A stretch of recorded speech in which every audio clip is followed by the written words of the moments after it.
Hey everybody, it's X, and welcome back to another Final Fantasy Collector Booster Arena Direct. This is our chance to win yet another Final Fantasy Collector Booster box if we can win 7 games of best of 1 sealed before only 2 losses. Very high stakes, very high variance, a lot of randomness in this event. We're trying to open great rares and dodge great rares from our opponent for the most part, but also trying to find the most synergistic and powerful deck in the sealed pool. There's a lot of skill to it as well that we can try to maximize, so it's been a pretty fun run so far, and hopefully we can keep it up, maybe even win another box. We'll see how it goes today. Let's bust open our packs, see what we get to play with here out of our 6 Final Fantasy Play boosters. All right. Green, white, blue, black ramp, we are really hoping is a playable color because Sin and Atraxa Grand Unifier for different 7 mana, like auto win style cards to ramp into are really powerful. The issue is that this is sealed and not draft, so we can't control whether or not we got all of the green spells that we need to ramp into these. The really premium cards are the Wanderings that grabs any land out of our deck, puts it into play tapped, and then there's a 4 mana one that grabs 2 lands, puts them into play tapped. That one's an uncommon. The Wanderings is only a common, so should be able to get that. Gubu Gardener to tap for a green would be good. The uncommon that taps for mana of any color would be great. There's a lot of good ramp in green. We're really hoping we pulled to go with these to splash all these colors, and then we get to play Sephiroth the Savior, Emmet Selk, Choco, Summon Titan, and Sin all in the same deck for a lot of our rares here and some really powerful cards to ramp into. Let's see what we got in our colorless. At least we got 1 Blitzball and 1 Crossroads Village.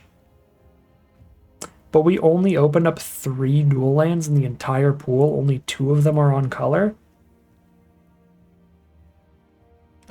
There's no town map for fixing either. This mana is going to be bad getting to Sultai.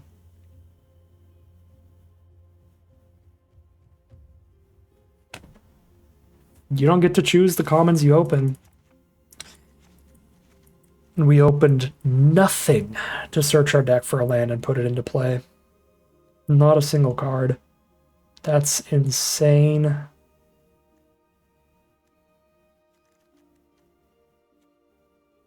Not even a town map out of colorless.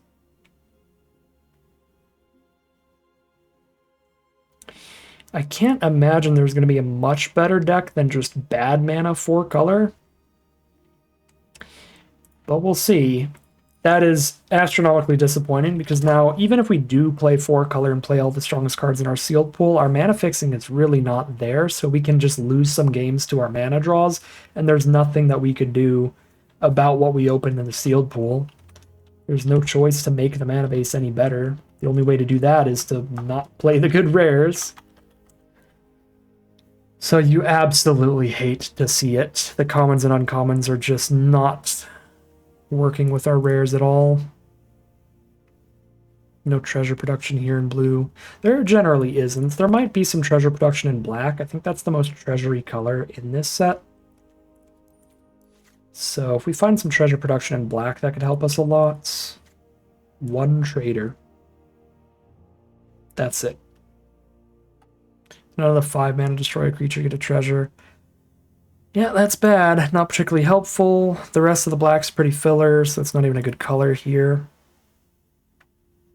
Quadruple Dreams of Laguna helps. The more cards you draw, the farther through your deck you get to dig trying to find the right colors of mana.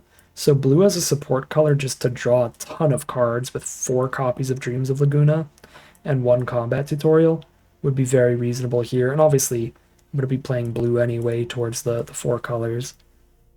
So maybe like green, blue at the core, splash in some white removal. There's no black removal, surprisingly, somehow. Rarely happens. Our red is horrible. I think the Ifrits, the Shopkeep, and the Blazing Bomb are all really bad filler creatures. The Haste Magic's a really bad filler spell, which leaves us with 3 actually good cards.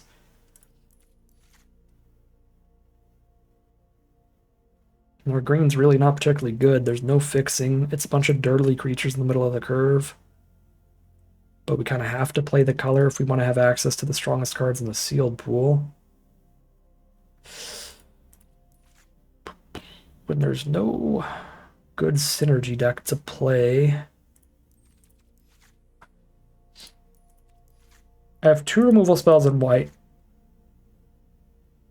2 quote-unquote removal spells in blue, no removal in black, no removal in red. Well, 1 fire magic. There's just no removal in this sealed pool, because there's none in green or black at all. Red has 1, blue has 1.5, and white has 2. So we get to play all but one of our removal spells if we go green, white, blue, black. Blue-black is the most overlap in terms of our multicolored cards for trying to play a synergy deck. But I don't think it's worth trying to play synergy when we have such raw power if we go that route instead, especially when the synergy isn't that good. Our synergy is trying to fill our grave, and trying to get to 13 cards in our grave, 14 cards in our grave, it's not particularly reasonable. 8 cards is okay, but they just kill Ultimisia before we hit 8 mana as their plan. And this deck has, again, 1.5 removal spells total, so it's kind of sketchy. But we could splash the white here to try to help that. This feels like the one synergy deck we can try to do because we have the triple uncommon towards it, or the triple multicolored spell towards it. One of these is a mythic. But the interaction's bad here. Creature curve's okay. I mean, it's awkward. It's a giant stack of 3s, but there are a lot of creatures, which is good.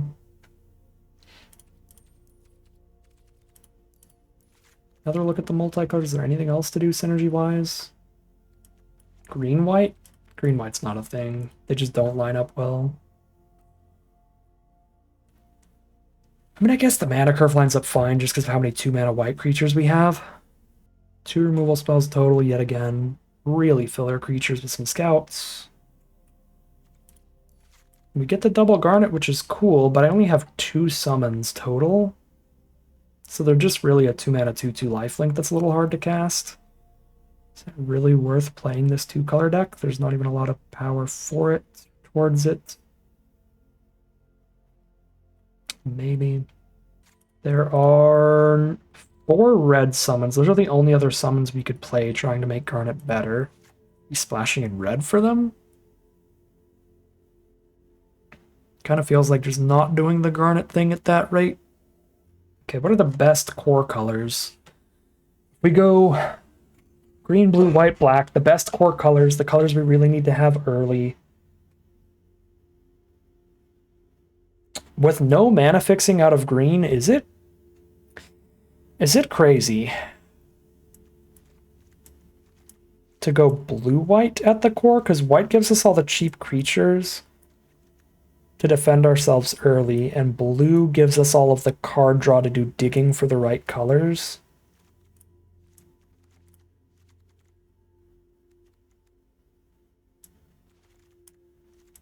I kind of like the blue-white splash everything else deck. Although I'd be interested in the double green splash, but I could just give up on that for the other cards getting splashed in instead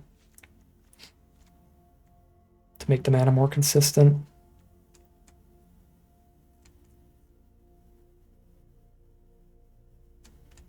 Yeah, I guess I'm not playing any mono green cards, then I'm only playing the rares.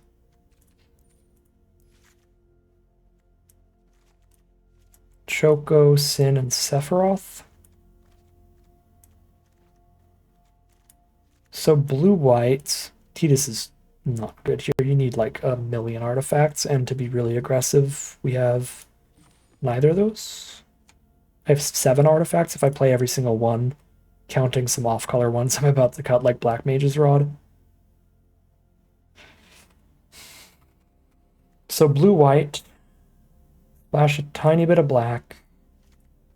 I'm sorry, splash a decent bit of black for the earlier good black plays, and then a tiny, tiny bit of green, weirdly.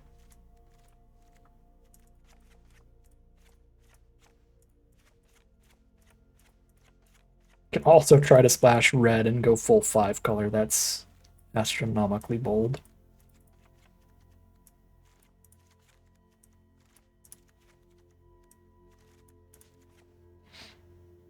Magic Damper for a card that helps us once we have a 7-drop bomb on board is just way too narrow.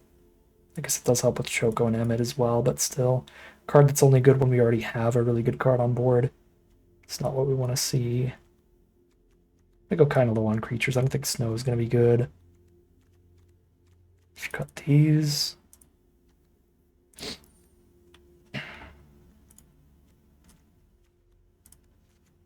Definitely playing every duel. There's one... Why do I have a mountain in here? I don't know, but there is one Gungaga, which makes it so I have one natural red source towards the Kefka as another possibility. This card's pretty absurd. 5 mana, 4/5, each player discards a card. You probably draw 2 when you play it. And they have to deal with this before you get to 8 mana. Or it's like a gigantic flyer. Play a magic pot as well. This dying into a treasure is very relevant. Might not die, but it could.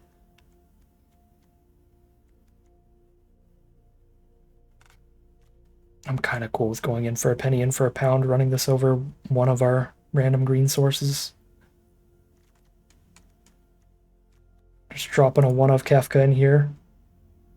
Maybe we high roll. Okay. I need to cut a chunk of stuff. And I'm at 21 lands. What the heck happened?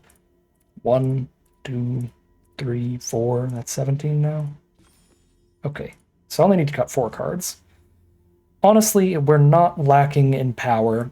I probably should just not also splash red. That's hilarious, but I'm not lacking in bomb power. I have Atraxa, I have Sin, I have Choco, I have Emmet. Ultimisia even to an extent. Yeah, we really don't need to also splash red.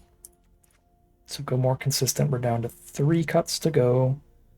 Magic Pot's definitely the most filler creature, but I like that it gives us a treasure when it dies, but it's a 1/4, so I think it's dying super often. It's just bouncing off stuff. This feels like the best creature to cut. 2 cuts more. Maybe 4 Dreams of Lagoon is a bit much. 3 still feels pretty good. This isn't a crazy weapons vendor deck. I mean, just playing a 2/2 and drawing a card is fine, right? It's digging towards other bombs and stuff, but it's not great. And there's only 3 equipment. 2 staff and a Lionheart. Feels like a reasonable cut. Especially with all the dedicated card draw spells. Alright. We're playing most of the bomb power, basically all of the removal. We have 2 very deep main colors, so if we keep those high, we'll have plenty of castable spells no matter what we're drawing. So despite being a 4-color splash deck, it's honestly not a completely insane mana base here. If we build it right, which involves no mountains. No Gungaga. That'll just be another forest at that point. So 17 lands right now. 15 blue cards and then 8 white. So blue is just by far the main color. But white is pretty deep as well at 2 mana, which means it's really important to have white mana early as well. So blue and white both very important. We're on 6 white sources. Sorry, 6 blue sources and 5 white sources. 1 of either, so a 7-6 split.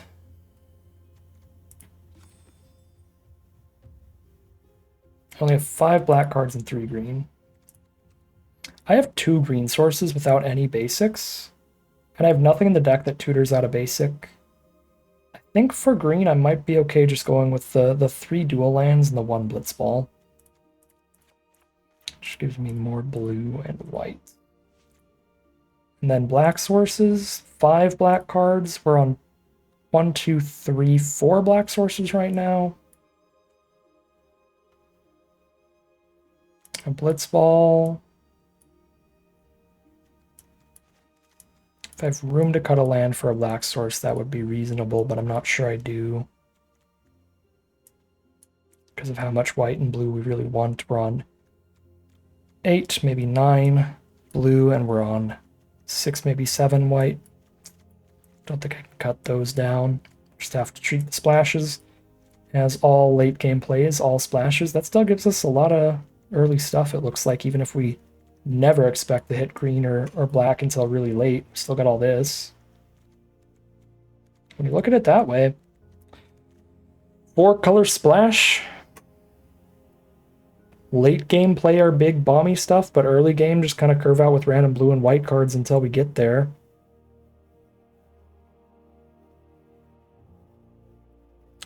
It's not a perfect sealed pool, but this is a way to get a lot of power into this deck. Potentially get some high rolly games here. I think we'll call it a deck here, hop into the gameplay, see how it does, and most importantly, see how well we draw with this deck. 2-land hand with 2 different 7-mana cards in it is an insane gamble. But I got an early removal spell and a 4-mana removal spell. I want to take a ridiculous gamble here. Land is the first draw. Good start.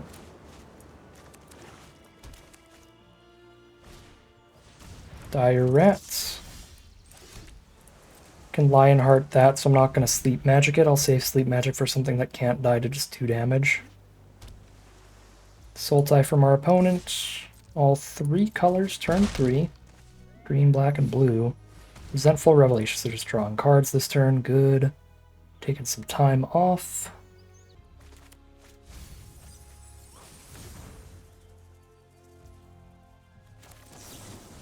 Surveil 1, draw 1. There's a swamp. We definitely need that here. So we'll draw it, and we hit the plains as well, so we're doing good on mana. We'll have a Lionheart next turn. No Sleep Magic here.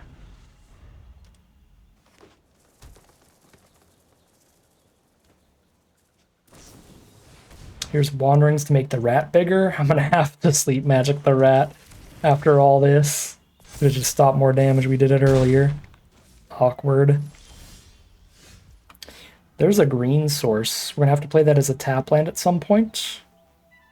I don't need it untapped until I have 7 mana total, so I could go untapped land Dreams of Laguna here if I'm okay with taking the 3, but I can also just Sleep Magic and get the tap land out of the way now. We'll do that. And then play an Ultimecia with an untapped land next turn. Probably as a chump blocker for whatever our opponent's ramping into here.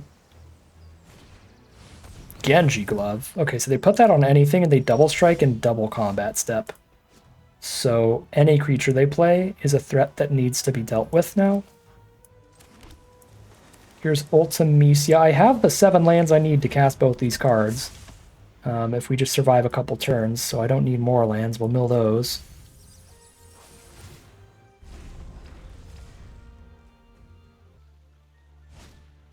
Chocobo Kick the Ultimecia, fair.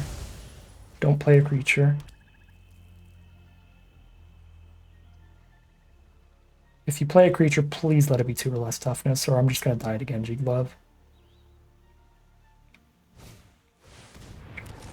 5 toughness. I don't have time.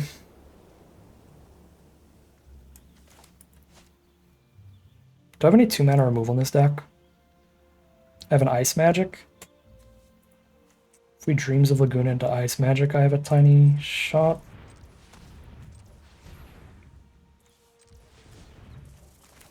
Otherwise, we just pray this Pixie gets the chump. It's already 12 damage on board if they put the glove on the Gardener. It's ball 8. It's ball 8 it. Ice Magic. Okay. If they have removal for Pixie, we take 12 and probably die.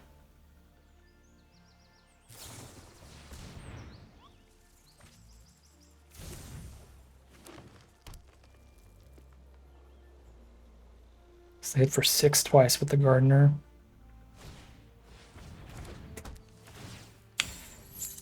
God dang it. If we were on the draw, I think we would win this on the play because we'd actually have this resolved before they get their first Genji thing, but we might have been on the play. Now I'm dead, period. They just play a single removal spell against Sephiroth and I'm dead. They only have one card left in their hand, so if that one card in their hand isn't removal, Sephiroth stabilizes hard.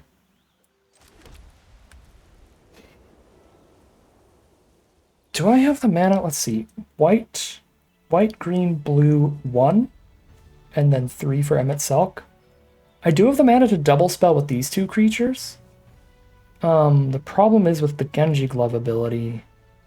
I block a 3/5 with a 3/5 and a 2/4. They first strike one and we kill the other. I die to removal either way, basically. I guess if I play Sin, there's a chance I don't, because I could get lucky and hit Ultimecia. If I hit a land, Sin continues, right? Yeah, so it's a 50-50. If I cast Sin and hit Ultimecia, I'm fine. If I cast Sin and hit Blitzball, I'm dead to removal. That's a better shot than Sephiroth. If I play Sephiroth, I'm dead to removal, period. Lose that coin flip. Hit the Blitzball. So if they have removal, we're dead. Anima's not removal, but it's a menace card to put the Genji Glove on. Which is a yikes, obviously. Sin triggers off attacks as well, so attacking with Sin, I don't have a 7/7 up on blocks anymore, but I do have a 4/5 Ultimecia guaranteed.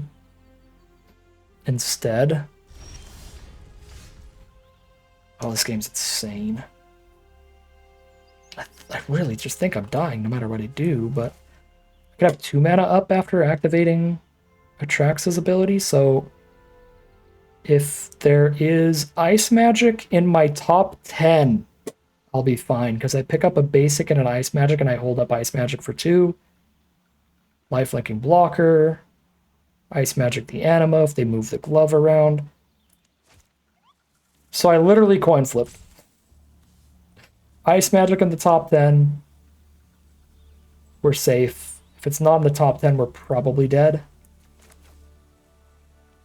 Let's put lands into play tapped. Lands don't come in... Oh, they do come in tapped. Never mind. Wait.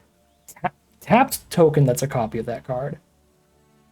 Oh, the creatures come in tapped as well. I can't attack with Sin then. So we just play Sephiroth and we need to hit Ice Magic. Alright. 50-50 chance of Ice Magic being the top 10 here.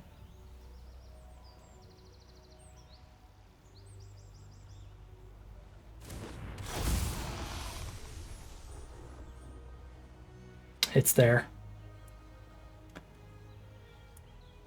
Untapped land.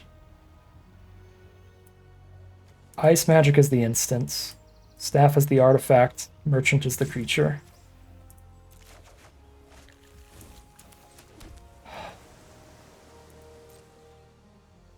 And then we have a giant Vigilant Lifelinker if they don't removal.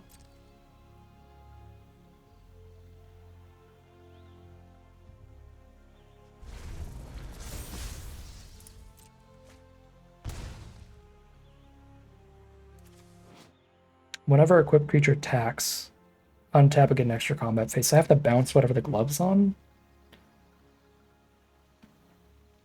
Bounce the glove itself probably wouldn't be crazy. I guess no, I have to bounce Anima because even without the glove, if they just attack with all these, I can only double block Anima and take 3 and die. Or block Gardener and not block Anima and die. But no, I've got a 7-power Lifelinker if they don't have instant speed removal on that. Or any removal. They can do sorcery removal too. It's a just monumentally precarious situation we're in right now.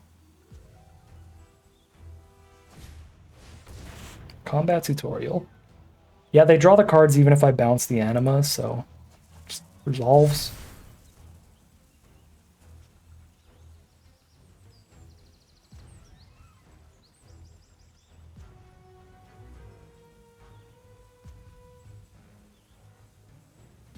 Yeah, I have to Ice Magic Anima, and then we're only dead if they have double removal. We probably lose to single removal either way, but only dead if they double removal.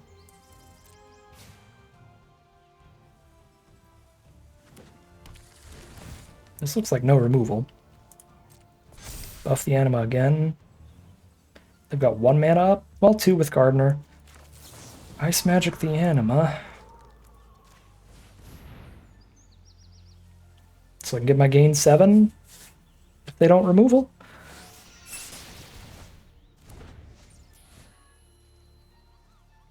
Oh my god, this would be an astronomically tilting game to lose on the other side of the table.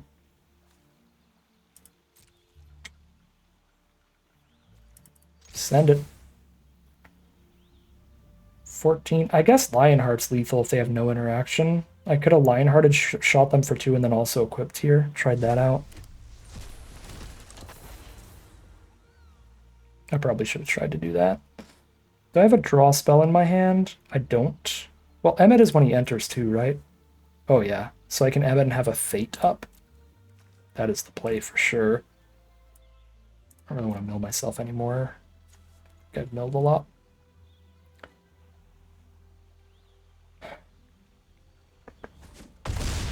Okay, we technically missed lethal. I could have Lionhearted, shot them for 2 and equipped it and dealt 2 more damage. But I'm scared of interaction. So I'm playing around 2 mana stuff that they probably don't have in their hand, or they would have done it some other time.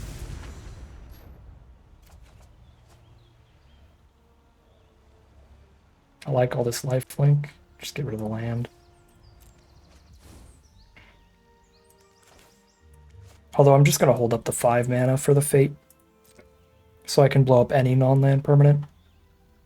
And not specifically just tapped creatures. Swamp Cycle Malboro is what they had. What are the odds of haste from our opponent? Astronomically low, but also I should just hold on to this for something better than the Goo Goo Gardener. Because I've already got blocks for Gardener on lock.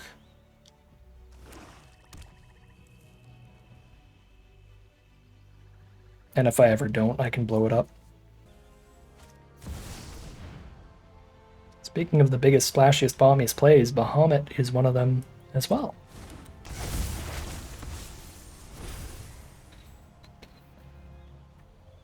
They are still dead. I'm gonna crack back. I've got 1 single mana up. They don't have enough blockers. I can just kill the Gardener here. And not worry about taking any damage. And they die on the crackback. We can just attack all. Don't even have to cast another spell.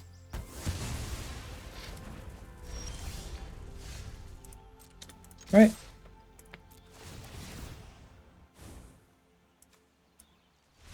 There's a concession from our opponents. And in an insane turn of events, we cast 2 of the biggest, bombiest, splashiest bomb rares in the whole set. Completely flipped that game on our opponent's head there. Eel it from them in the end. I wish I had an Evil Reawakened in the sealed pool. That'd be awesome with Sin and Atraxa. Because we've got some good self-mill, like the draw and discard off of Emmet and the Surveil off Ultimecia. That's something that they had that was pretty scary. That would be awesome in this deck. But anyways, yeah, I mean, we just played big bombs. That was incredibly close, though, because they hit us with exactly enough pressure to be like, we're just 1 removal spell from dead. In the end, they're like a turn or 2 in a row there. 1-0 heading into game 2. Okay, we know what we're trying to do here. Keep this.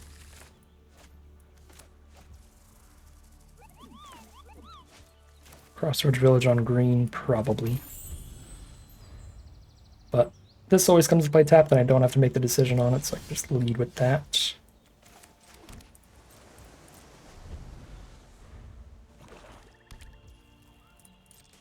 Nice, no early creatures from our opponent. We get to play nice and slow and lean into our really powerful late game. I'm going to keep drawing all the lands. So I've actually got all colors now. Blue, black, white, and green from Village.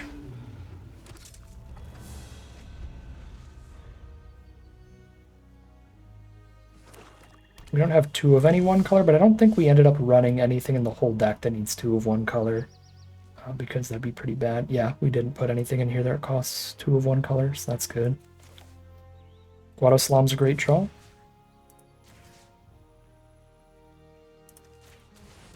Wyvern's already like a lightning rod for removal. I don't want to make it bigger and then have them just play their 2 mana -2/-2 anyway.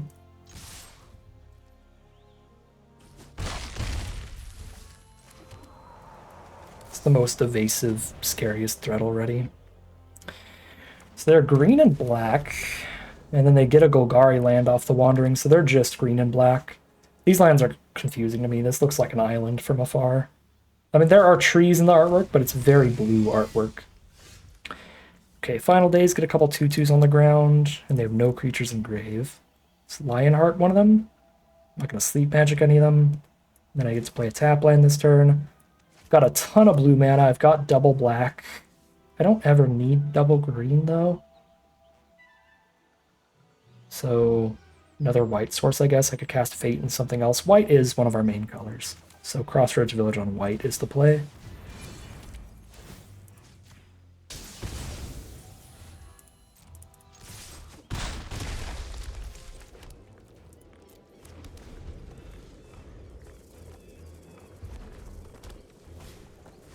Rexar. There's the target for our sleep magic, probably. Artifact and enchantments from grave to hand. None in grave right now. Can sleep magic and recast Dreams of Laguna. That's very reasonable.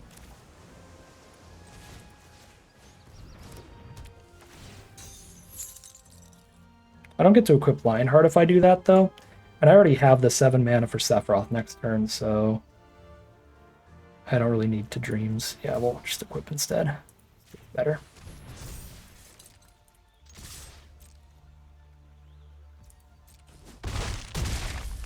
I guess the biggest argument to playing it the other way is then I have the Fate on anything they cast, any non-land permanent.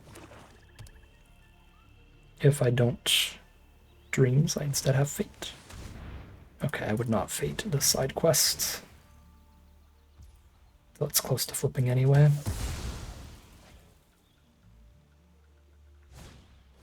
Heck dies. I have to ditch the tap land, sad as it is. I need to just go untap land Sephiroth here. Way stronger play than any other option.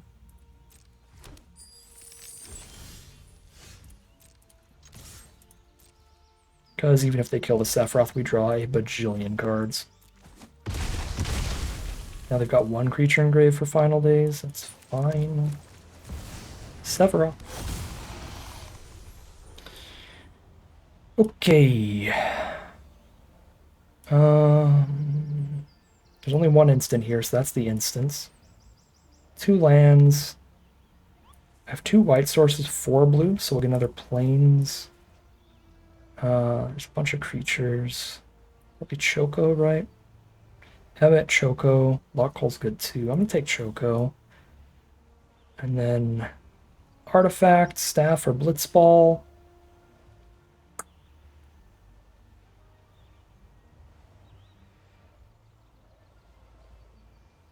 Take a Staff. I have a Merchant I can sack to draw 3, Dreams to surveil 1, draw 1. Let's just get some threats, even if they're pretty mid creatures. Town Greeter, pick up a land. 2 cards in their hand. They need removal for Sephiroth or they're dead. Ultima is not removal for Sephiroth. So let's lethal them.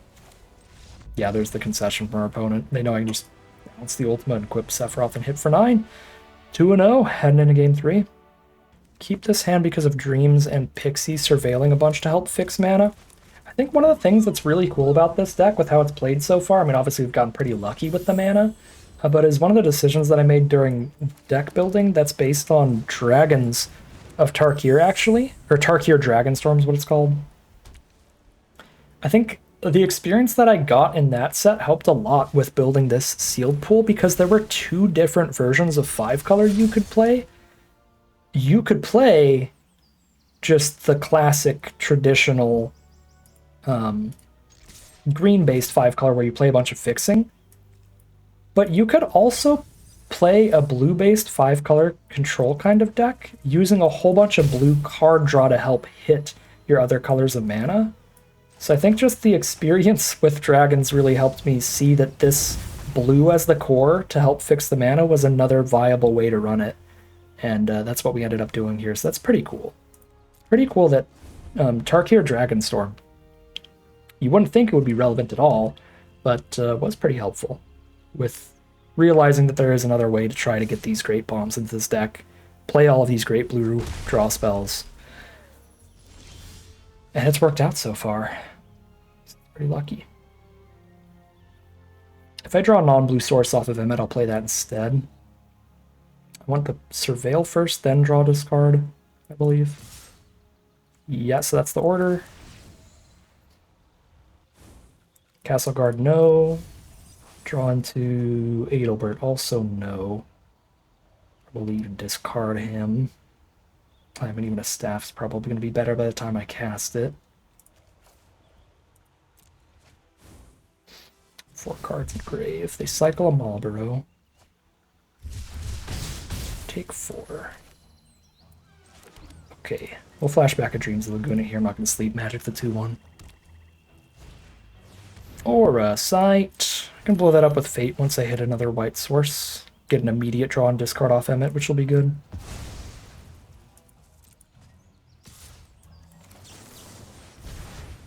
There's the white source. It's probably the play for the turn. Blow up Aura Sight. Lionheart's the draw, though. Can Lionheart their Lance? Emmet is just clutch, though. Digging for mana.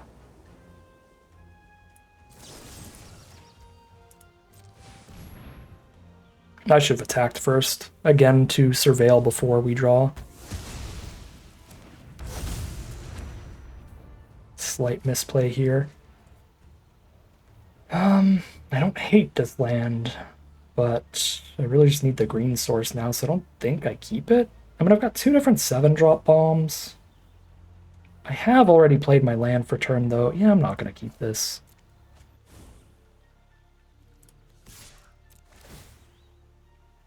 That I will keep. It's the green source.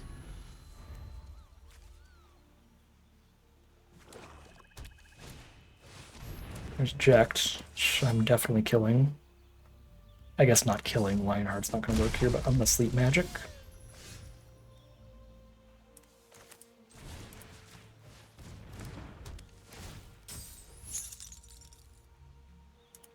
Surveil, then draw discard. Yep, that's the order. Crossroads Village.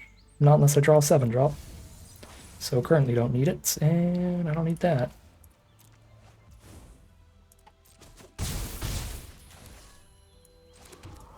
Wipe the board.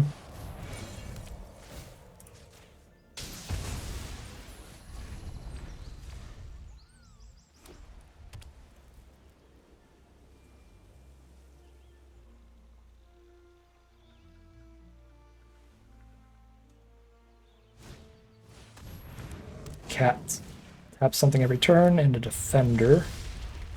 Hello there. Now I am looking for land 7. They could double block Emmet. And then I still kill the cat. Not the end of the world. I'm going to send both. See if I hit a basic off the top with the double trigger. Perfect. I'm not sure how we lose now. I guess an Ultima from our opponent, a board wipe here. They don't want to kill Emmet. They're just going to stop the damage. Fair. Here's Sephiroth. Draw Sin, definitely. And there's the concession. That is 3-0. Really, really good luck on the land draws. But as you saw this game, we kept basically a mono blue opener, if I remember right, because we had Surveil off of the Pixie, and we had Surveil 1, draw 1 from Dreams, so we used that, used the Surveil and card draw to try to dig in some more mana, and slowly but surely built our way out into our other colors. Emmet did so much work this game. Beautiful, beautiful stuff from the just draw cards till you hit the right color version of 4-color or 5-color here. Here we are for game 4, starting with every color but white. 1 land away from Merchant to do some digging, and Wyvern to do some blocking. Alright, any land draw on the deck's great, oh, especially with an Emmet. And we have 3 draw steps to get there. We missed the land on the first draw. Missed the land on the second draw. Lands are basically 50-50s here, so if we lose 3 coin flips in a row, 15 out of 31, that'd be rough. There's Rufus Shinra. Oh god, and our opponent's real aggressive. Luckily, right on time, we don't miss a land drop this game. Play Emmet, force them to have removal if they want to get in with Rufus. And we get drawn discards without having to spend mana, which is really important here because I need to never miss a land drop. So dig to help do that. I instinctually want to discard Dreams because I can flash it back, but if I miss if they like blow up Emmet and then I draw a card and it's not a land, I think I need to just cast Dreams towards a mana still, and I obviously can't cast Dreams without another land, so I need to ditch. I have to ditch the Merchant, which is wild. Or the Wyvern, one of the cheap creatures that is just the least likely to get cast. I think if I don't hit the land, I can cast Dreams and Steiner in the same turn, and Adelbert in the same turn if Dreams hits any untapped land, right? We go Dreams for the island and gone, play a land, Adelbert off of Plains in the other land. So I guess, yeah, it's Wyvern or Merchant as the discards. I go Merchant. I don't think I get to discard Dreams of Laguna there. Because, again, if I don't naturally draw the land and they do kill the Emmet, I have to just cast it. Also, if they just hold up blockers, I can't get in with Emmet well. Oh, the Fatal Push combo with a treasure token. That is gnarly.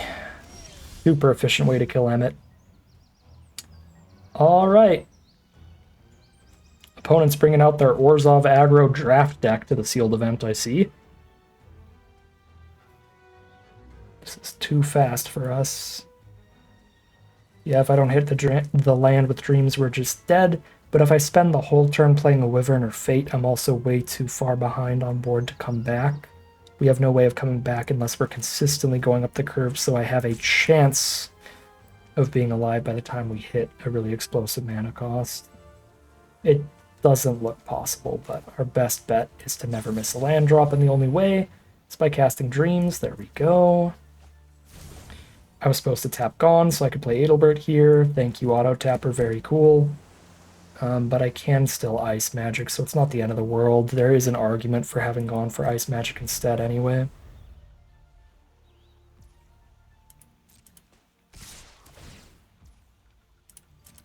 He stopped 3 damage here. If I play Adelbert, they could just choose not to attack with the 2/2s. The 2/2 and the 2/1.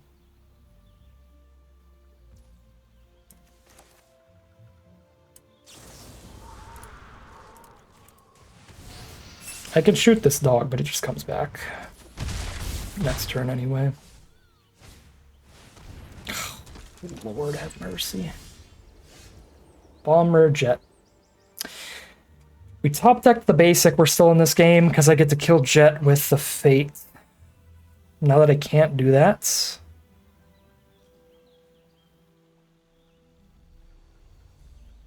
I think I die. I mean, I need to be able to do that and play a land for turn. Like, I can still kill this with Fate, but then I take 6 and I haven't played a land this turn. I can't play a mana and interact with Jet.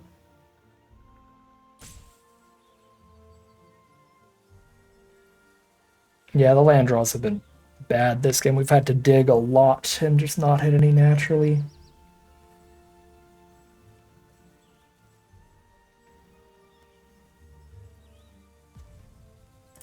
Yeah, we were probably still dead if we hit every land drop this game, but we're definitely dead now that I don't have 5 mana on board plus kill Jet.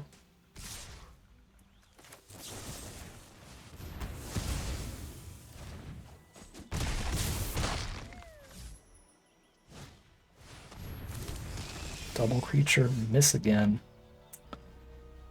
Maybe we should just be on 18 lands here. Alright. Incredible matchup for our opponent, terrible matchup for us. They're in a hyper aggro Orzhov draft deck in sealed, and we're on a classic slow grindy sealed deck, so Good aggro curve out's going to do that. Another look at the deck here. How do we fit an 18th land in easily? I guess a white mage's staff. These haven't been doing much of anything. It's really important we just never miss a land drop. Yeah. Goodbye, white mage's staff. Hello.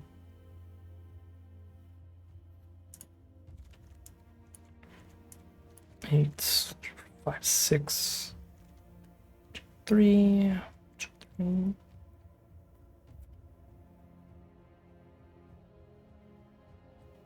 Did just cut a white card now. So 7 white, 5 black. It might not be crazy to play another black at this point then. I don't think it's another green. Could be another blue. I'm on 9 blue though. I'm gonna go for another black. Alright. 3-1 heading into game 5. Hello, Emmett. This is awkward. I have to village on black. So that leaves us with a very low number of green sources in the deck, but I need untapped mana for Dreams on 2, and I need the black source for these cards on turn 3.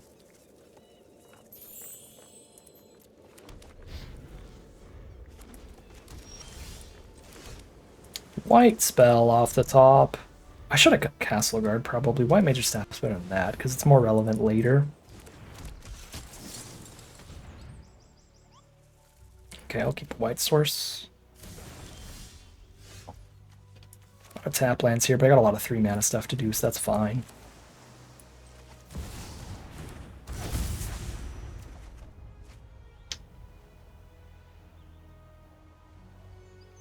Play a couple 3-drops in a row, goodbye 2-drop. Yeah, Castle Guards first.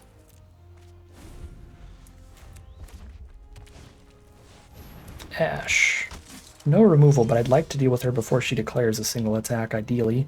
Looks like that's not going to happen. They could double block Emmett, and then I deal with her that way, make sure they don't draw a card off her. I don't mind it.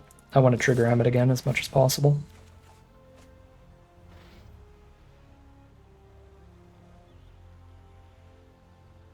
Seven mana, no green source. It's not relevant unless I hit another green, so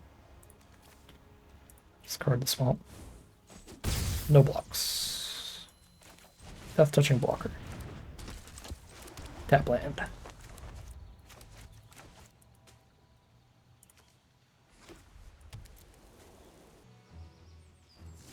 Alright, pass. Ice Magic is good here, makes the Emmet attack even better.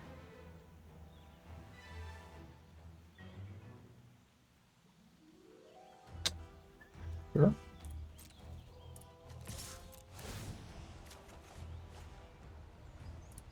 Another kind of irrelevant black source. 2 damage. Untapped land, so I can play Merchant and hold up Ice Magic.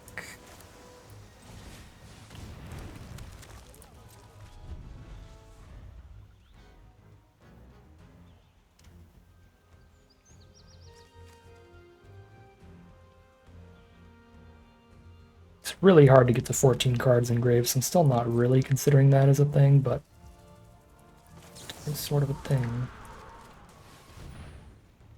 Bounce and Ash here gets a really good Lock Coal swing in. Soaks up 3 of their mana on a future turn. Not a bad spot to cast it.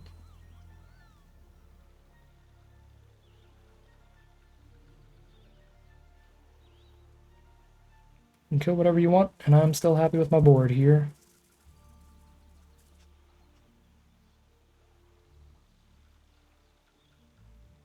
Goodbye, Emmett. 5 mana deal 6. Sure, 5 mana destroy anything works too. We've got discount Emmett. We've got Emmett at home. We'll be fine. 2 different versions. Draw a card, discard a card every turn. Draw a card, discard a card every time we hit them. All I need is a green source, and we're popping off. This was the issue with playing Crossroads Village there. As black is now we don't have a lot of green sources in the deck. We have Blitzball.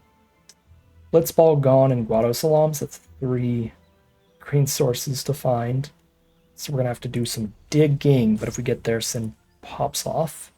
Nothing in grave for Ishgard still, so probably discarding that to lock Coal this turn.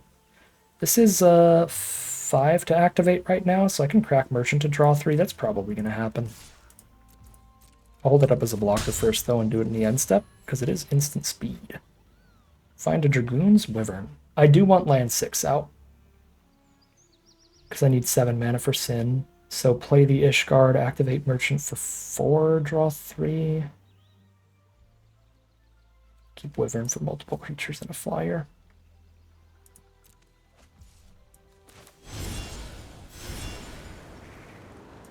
Alright. Draw 3 in their end step.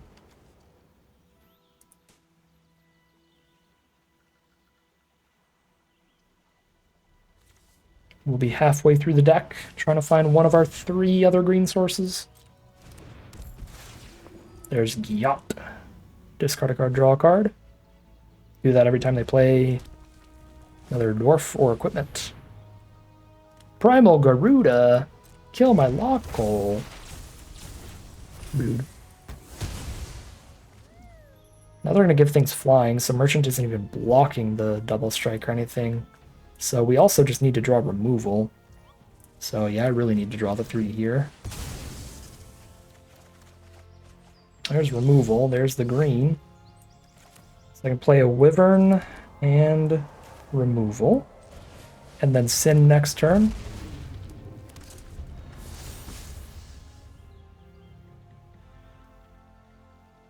Garuda's gonna die to its own ability next turn, so we let it. But Gyat I will blow up.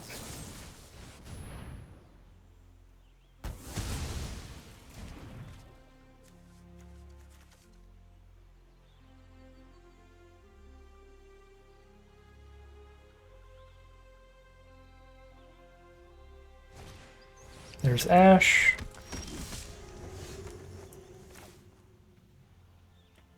Here we go.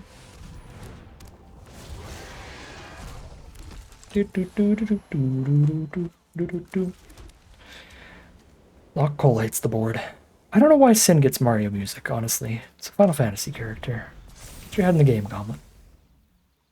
What are you doing? Removal spell on Sin. It's fine. They still can't attack with Ash because Wyvern blocks. They can. Trying to hit an artifacts. Failing. Good trade's good trade. Play till we hit a Choco or a Sephiroth and win with that. Actually, already ahead on board, and I'm drawing and discarding a card each turn. Yeah, I'm in a good spot. We're already ahead, and we have a lot of really strong cards we can draw into still. Sleep Magic's a fine one. Let's ball draw 3.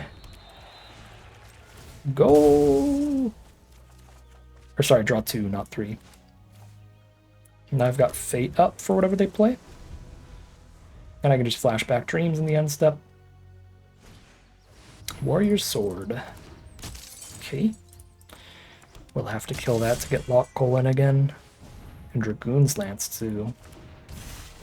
Alright, getting in's gonna be a little difficult.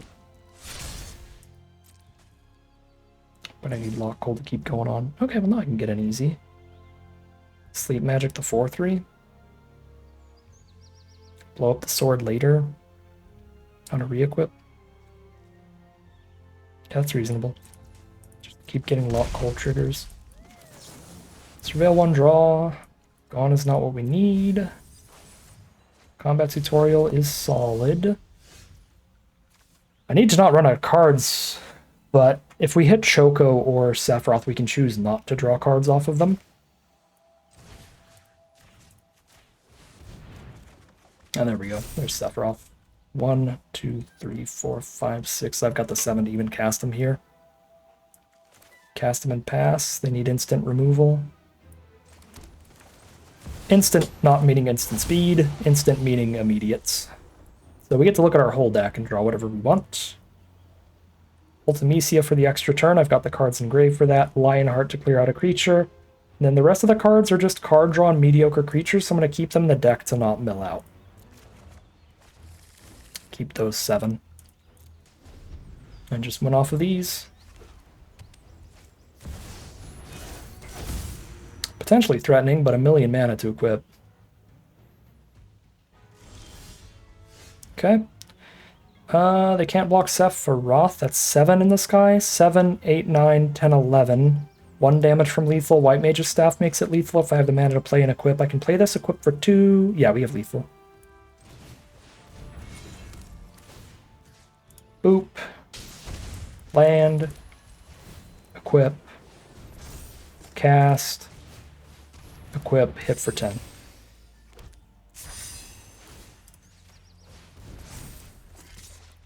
There's the concession. 4 and 1. So much better than I thought this deck was capable of doing. Just all the card draw and surveilling going so hard, helping us fix the mana here. It's been a wonderful run. No matter what, we're leaving with pretty much all the gems we paid to enter. Solid spot to be, getting to play a bunch of competitive Magic for basically free. 4 and 1, heading into round 6. All right, round 6. We know what we're trying to do, but we always are with this deck. We've got all the colors here. We're on the play.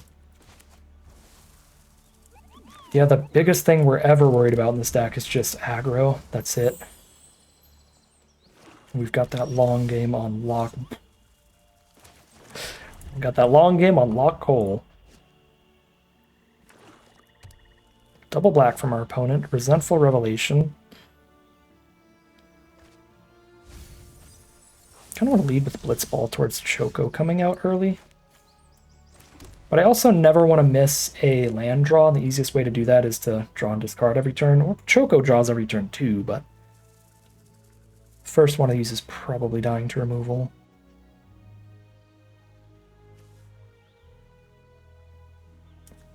Yeah, I guess I'd rather they lock Cole in the... or capture Cole with the Black Mages or whatever it's called. Cornered by Black Mages. Then do it to Choco. Yep, alright. Yeah, that worked well. That's pretty much what I was playing around. I can Lionheart the token, but I want to just have green up next turn. 5 out of 7 mana here. Solid position.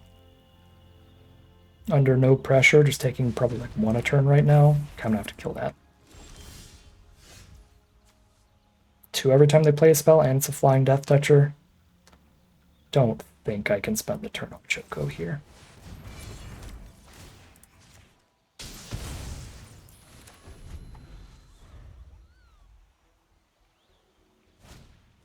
Prompto, now we're taking 2 a turn. Shinner Reinforcements. Kind of want to play Wyvern before I do anything else to play around more surrounded by Black Mages. 3, 4, 5, 6.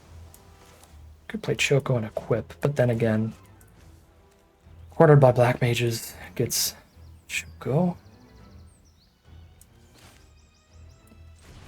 Wyvern equip is already like solid blocks, and I'm 1 land draw away from then just playing Sin or Sephiroth. Still, it's like I don't need the Choco on board. I've got a bomb very soon. And this is also just better blocks. I wouldn't want to try to declare blocks with Choco. If I don't have to.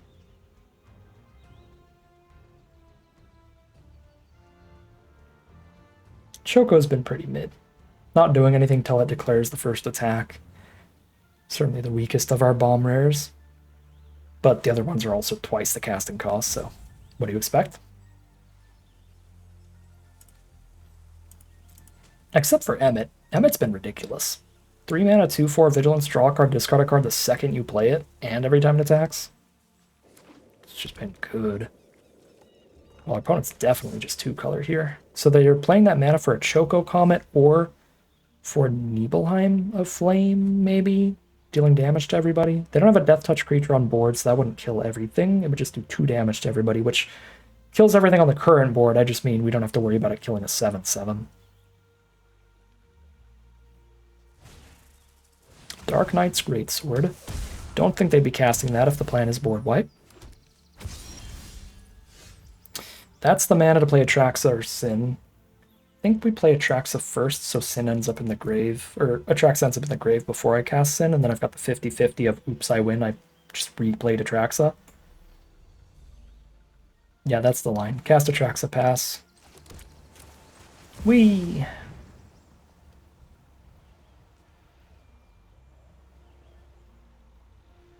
They don't have a counterspell here. They are not blue. Instant will be removal. Oh, these are not good hits. Removal, a merchant, and 1 land. Million blue sources, so a second black or white. I've got more white cards in the deck. By a tiny bit.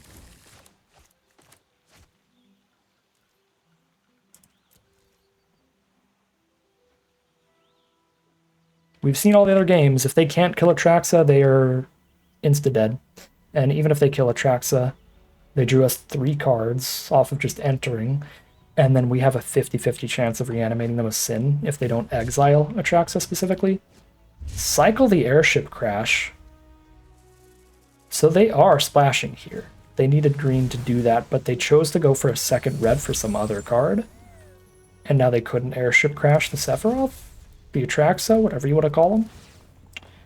That's crazy. There must be a really good double red card in their hand. I don't think I should be that worried, but I am very worried because of that. I guess I'm just going to hold off on Sin. I'm still winning the game really handedly without it. I'm going to be at 5 million life here. Can still play a Choco on board, which is insane. Emmett's also really good, setting up our draws. Can cast Emmett and hold up 5 mana removal in the same turn, too. Yeah, I'm going to go Emmett here. Since I'm gaining 7, I'll send in the Wyvern too.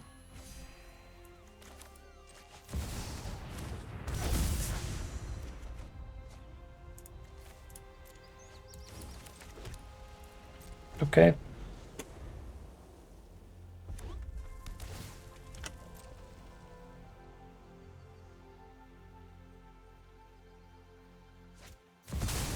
Bahamut is the play. Okay, yeah, we can beat that. They kill Sephiroth, we kill Bahamut. And then I have a 33% chance of reanimating Sephiroth here.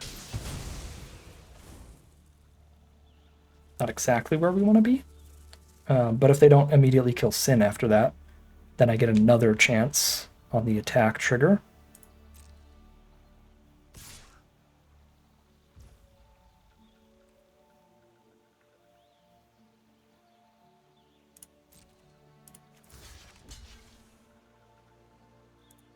Sure.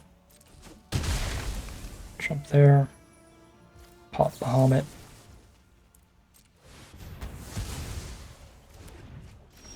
And 33% chance that I win immediately.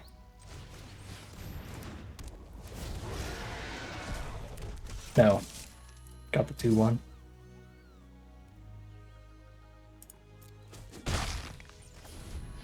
Still win if they don't have more removal.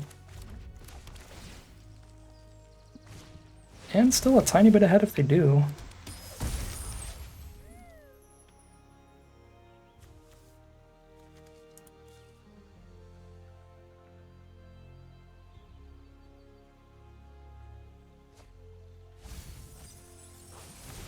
Alright, one of the hand, rest of the grave. Is it 3 mana or less removal that they put into hand? Technically, yes, but Suplex is not going to kill Sin. It's way too big. Alright, now it's a 50-50. 50-50 between Sephiroth and Lock Cole. Yep.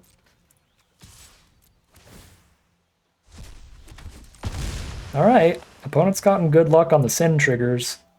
But it would still be very difficult for them to win from here.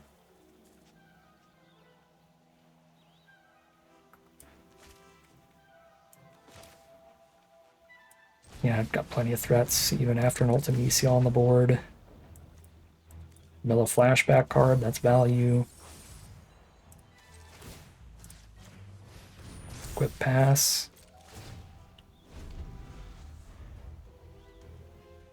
Our threats are spread out here. And there's a concession from our opponent. They just cannot beat Bomb after bomb after bomb, and that is 5-1, at least a 5-win run this time around, which means we are leaving with more gems than we spent to enter. Some really good work for some really good rares. 10,800 gems and 24 packs is the prize up. We did spend 8,000 gems to play, so we're not astronomically in the money, but we're up 2,800 gems and 24 packs. It's still pretty good. We are now heading into game number 7. Here we are on the play for game 7. Love being on the play here. No white source is rough, but that early Emmet is going to take us pretty far, hopefully. So let's keep this. Definitely play the black source first. Guarantee that Emmet on 3. Get another tap land out of the way. I should probably adjust this deck, cut the Castle Guard, and play the other white mage's staff at worst here. Blitzball's the white source, and it ramps into Ultimecia early. But draw a card, discard a card every turn is such instant value, and then I can Blitzball Castle Guard the same turn next turn. For mana efficiency, if we draw something I just want to discard right now. Like a tap land when I already have all the colors. Well, I could play this for white. I can go Blitzball, play this for white. Yeah, I probably do, actually. So even if they like suplex our Blitzball or something, we've got all our colors.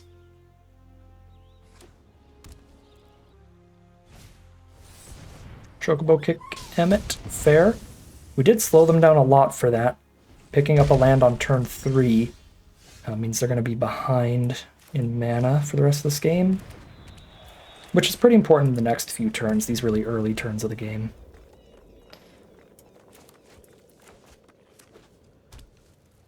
Yep, land, hit for 2, pass. Indeed, there's an ice magic for us. 1 mana away from playing an Ultimecia and holding up an ice magic, but if they have removal for Ultimecia, it's fine.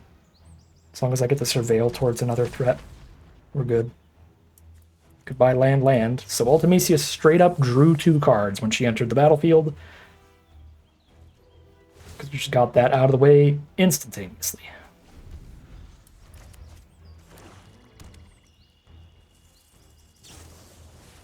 Alright, all removal all day from our opponent, but Ice Magic plays really well against the Stuck in Summoner's Sanctum. We'll just pick her up and recast her, force them to have more removal. That is a reasonable draw, because it makes the play very simple. Right, if I just draw land for turn, this is my only line. Just recast Ultimecia. Dreams of Laguna, definitely to the grave. Combat Tutorial, I think I keep. I guess I have no chance of top decking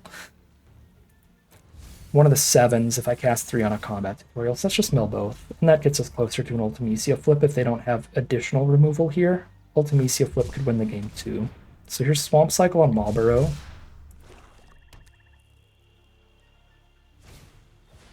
The Poo-Poo UFO. 1 card engrave gets us the Ultimecia flip. I can't get that card engrave and have the 8 mana to flip the Ultimecia, though. I'm on 7 right now. Oh, wait, no. Ultimecia surveils on the attack. I can. So just Ultimecia attack, flip Ultimecia, take another turn? Oh, Jesus. Yeah, we're doing the thing. We're doing the thing. Then next turn I can hit and sack Blitzball. Yeah, let's go. I just need to put 1 card engrave to get an extra turn here, and I'll put both engrave.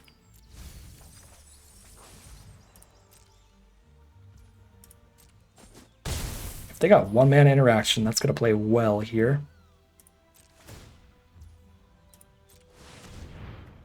1, 2, 3, 4, 5, 6, 7. And I guess 1 of our flashbacks, sadly. Bonus turn, 7/7 Menace.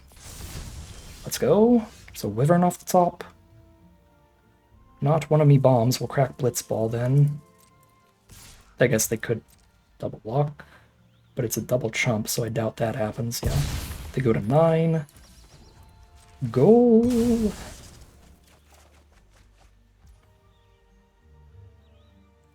They're all in the bottom 17.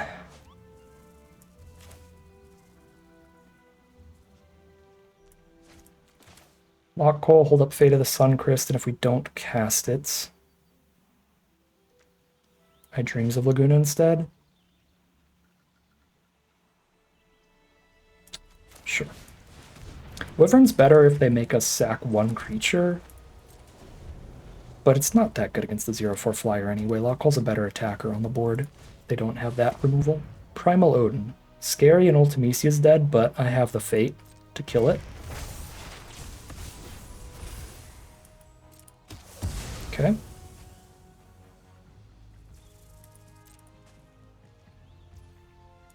Kill it.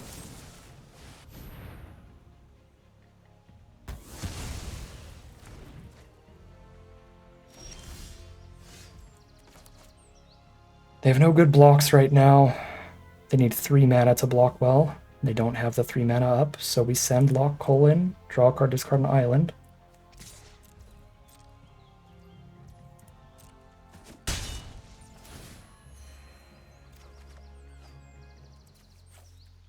Our friends are fashionably late today. Well, this game. I always do that. I call the current game today. So we're tapping out everything here. They're low on life, it's worth it.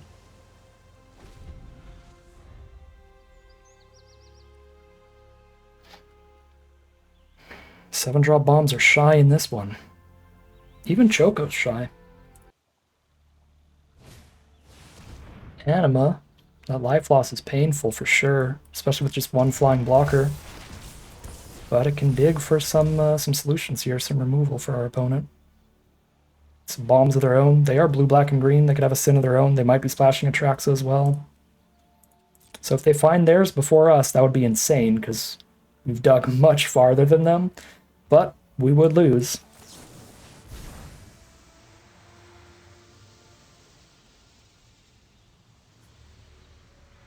Surveil one draw.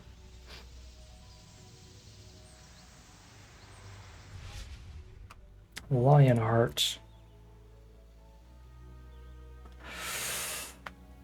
There's 6. I can kill one of their blockers. They have 2 blockers total.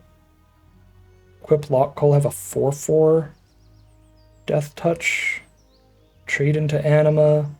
They bounce off the UFO. I don't know how good that really is. I mean, Lionheart equipped onto a flyer is very reasonable here.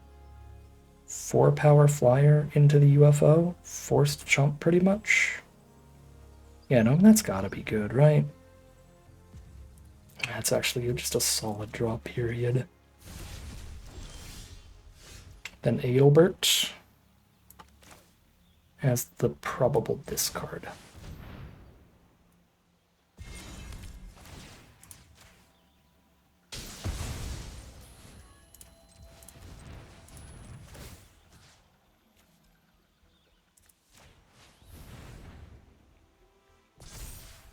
I want to guess unless they trade Anima into lock, which is reasonable for them to do here.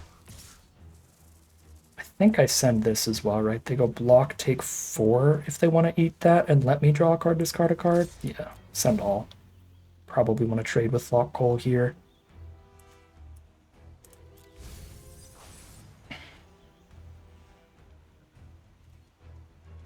If they don't trade with Lockcall, they're taking a ton of damage and losing a life to Anima next turn. Choose to go to 1 is super bold. I think the only out here is a board wipe like Ultima, and that requires double white, so that would really blindside me here. We've seen no white sources from our opponent. Technically Capital City is 1, but there's no natural white sources to try to play around that. There's Xenos, -2/-2 to everybody. But if I draw either Sin or Sephiroth, we still win. Yeah, I guess Xenos does go hard. Maybe we should have held Adelbert in case of Xenos.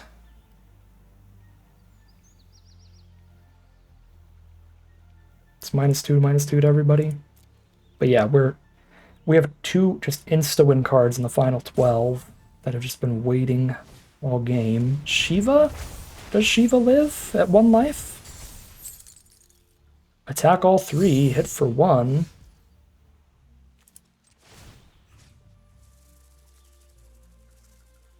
On board, they're dead. If they have like a 1 mana piece of interaction, they could put a land out, cast it, and not die here. but I gotta go for it. Okay. Let's say that's so insanely unlikely. Close. Well, not close. I mean, it felt close because if they had a board wipe, we would actually lose because of how far away our bombs were. Like, if they board wiped us and then we drew an island, like, they have time to hit us there. Yeah, pretty crazy. Sin and Sephiroth in the bottom 12 there, but still just insane work from the deck all game long. Our opponent kind of stuck on mana there. Never drew anything after the 6th land. Like halfway through their deck. So they were just doing their best to stop all the damage, but so much pressure on them there thanks to all that card draw. The Ultimisia flipping was great. A lot of cool stuff we haven't been doing in other games that we got to do there. I mean, Emmet we got to do a bunch, but we never flipped Ultimisia before, and she was just a standalone absolute threat there. A bunch of flying damage, too, throughout that game. Really solid stuff from the deck. Really good luck overall, and we are 6-1, which means this deck has made it all the way to the final boss here. Final game of Magic, win or lose. If we win, we get a collector booster box, which is incredible. If we lose, we still get 14,400 gems. So we're up 6,400 gems and 32 packs. So no matter how things go, an excellent run with this deck. But obviously winning another collector booster would be absolutely killer. So we'll do our best here. Heading into the final game of Magic, as we've seen from our previous games, the biggest thing we're worried about, the biggest thing that we want heading into this final boss, is we just don't want to play against aggro. That's our only concern, really. Outside of that, we just want to draw well and play well, hope for the best. So let's see how things wrap up in the final game of Magic. As always with our deck, this hand's very weak to aggro, but very much wins the long game. If our opponent's aggro, I think we're going to lose regardless, even if I mull to 6 here, so I kind of want to just keep here.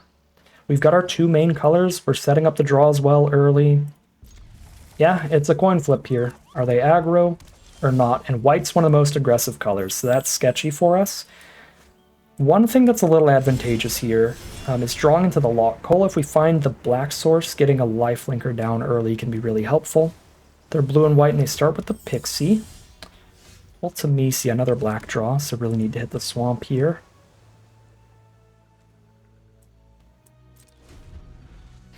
Could have Dreams of Laguna during our turn. That actually might have been reasonable there, just to play around Syncopate. It would be kind of wild to Syncopate a Dreams of Laguna blind, but if they do it, it would be really bad for us.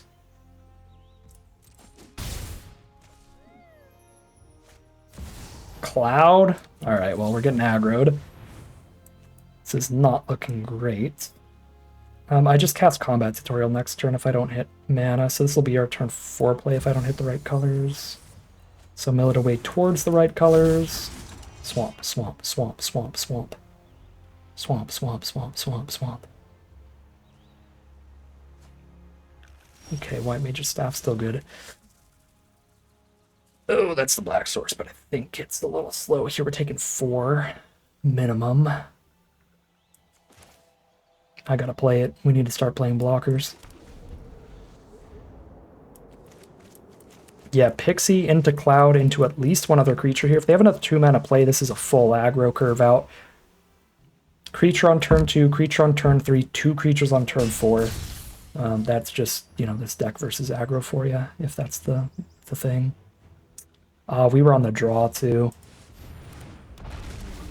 Obviously, being on the play would have been helpful. Hello, Choco.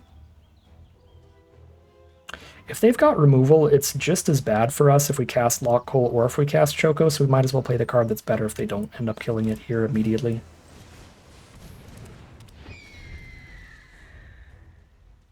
Sturdier blocker. Easier to stop some damage without dying. And Lock Coal's easier to double spell with if we draw something cheap. Ursa! Lord have mercy! Creature, creature, double creature, double creature. Is the turn 2, 3, 4. Or, yeah, turn 2, 3, 4, 5. God, that's bad. Lionheart to kill 1 flyer looks like the best we have here. If we live till 7, we still have a shot, but that's not looking likely. They have an extra mana off of this construct. If they play any other artifacts, they have at least one. This is at least a 2/2, but it's still on the ground, so I have to kill the flyer. Yeah, I have to Lionheart the flyer and pray. Lionheart the better flyer and pray.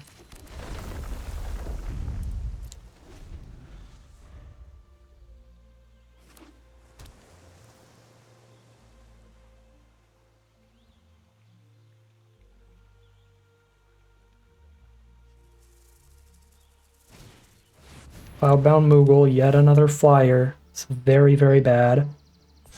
3 damage in the sky. They have Go Wide Lethal next turn.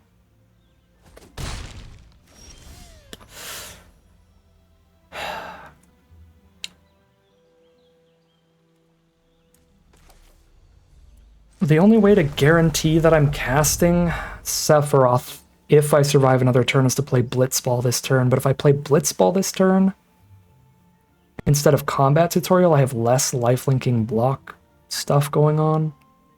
Taking 5 in the sky.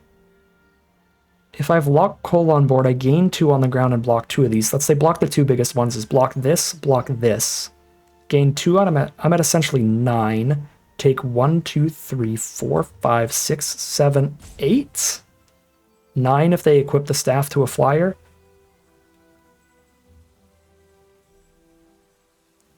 I'm exactly dead to play staff and equip a flyer.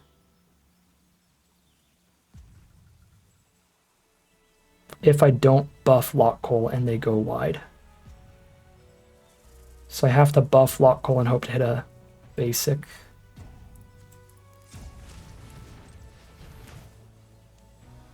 Again, the math is I block 2 creatures, which is block here, block here.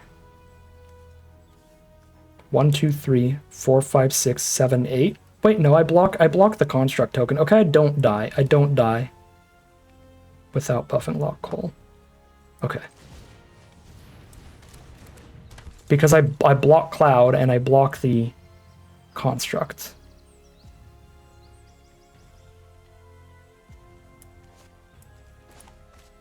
Okay, hold up. Shoot, I think I needed to Combat Tutorial still, because thinking about it again, if they put the staff on a ground creature, they would have lethal still. If they play White Mage's Staff, put it on a ground creature and attack all, we're dead. If they put it on a flyer, we're alive.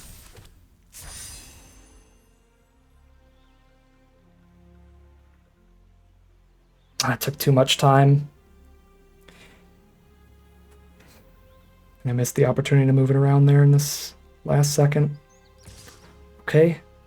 Only attack in the sky. All they need is a single piece of interaction and we die anyway. But if they don't have interaction for Sephiroth, then we gain 7 on blocks and they don't kill us. And then Sephiroth stabilizes, obviously. But yeah, I mean, they win with a single removal spell now, so let's see. They could start activating Urza every turn for a card off the top. They did miss lethal here. We only had 1 mana up, so I don't even think it would be that risky to play. They can do that at instant speed, good lord. Okay, so they could randomly hit a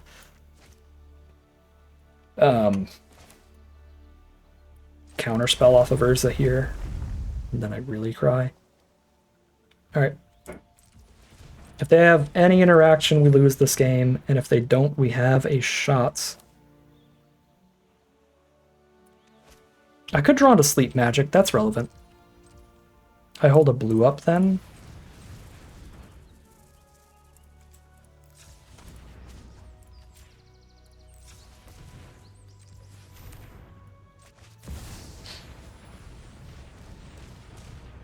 Then I got maybe the counter.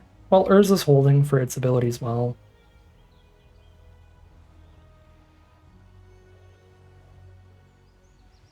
If they've got the counter, this is a slam dunk instant counter, so they're just trolling us if they do. I think this is Activate Urza. Oh. It's just the world's slowest syncopate. Well, got paired against aggro twice, and that'll do it. Disappointing ending. This deck, as we can see from the gameplay, absolutely could have gone the distance and gotten a collector booster. The run was entirely up to what do we get paired against. If we pair against a non-aggro deck, I think we win every time because that's what happened. We won against everything that wasn't aggro. And this one was a particularly gnarly one, having the Urza, 2 creatures off 1 spell, plus keep casting more spells off the top later if we manage to stabilize, plus Cloud, curve out with this and draw another creature immediately when they cast it. Really brutal stuff from this opponent. Yeah.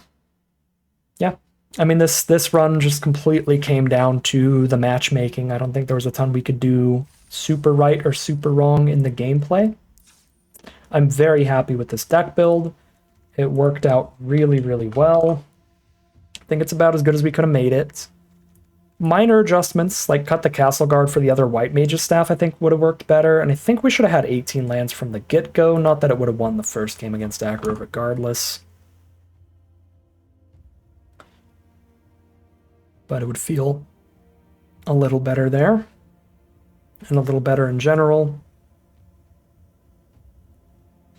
Yeah, double green's pretty difficult. I don't want to remove any more of the main colors. I really need that consistent blue and ideally white. Yeah, I don't think we toy around with the mana base anymore to fit like a Titan in here too. I think the bomb power's certainly there. Yeah, I'm pretty happy with this build. Just tiny minor adjustments you can make, like cut Castle Guard for another White Mage's thing. You could try to go even more greedy and go for the Titan and play less good mana of the main colors. There are other slight changes, but I don't think they really changed the deck enough to really change the record. This was all matchup dependent, and unfortunately for us, we played against 2 great aggro decks. And that last one was on the play as well, and had, again, Cloud and Urza, just incredible mythics, getting 2 creatures off each one and really making that board super wide, super fast, and not a lot we can do against that. 6-2 is the final run today.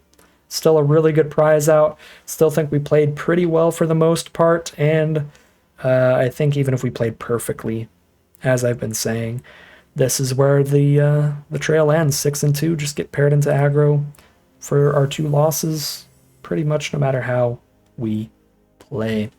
So 14,400 gems and 32 packs of Final Fantasy is the still pretty hefty consolation prize. But that is going to end today's video. As always, I'd like to thank my patrons and YouTube members for their support, as well as you for watching the video. If you enjoyed the video and are interested in seeing more, you can always like, comment, and subscribe to tell the YouTube algorithm to send you some more recommended feed. If you'd like to catch me live, you can check out the Twitch channel in the link in the description below, and if you'd like to support the channel directly, you can check out the Patreon link in the description below. But other than that, as always, thank you very much for watching, and I'll see you again soon for some more Magic Arena.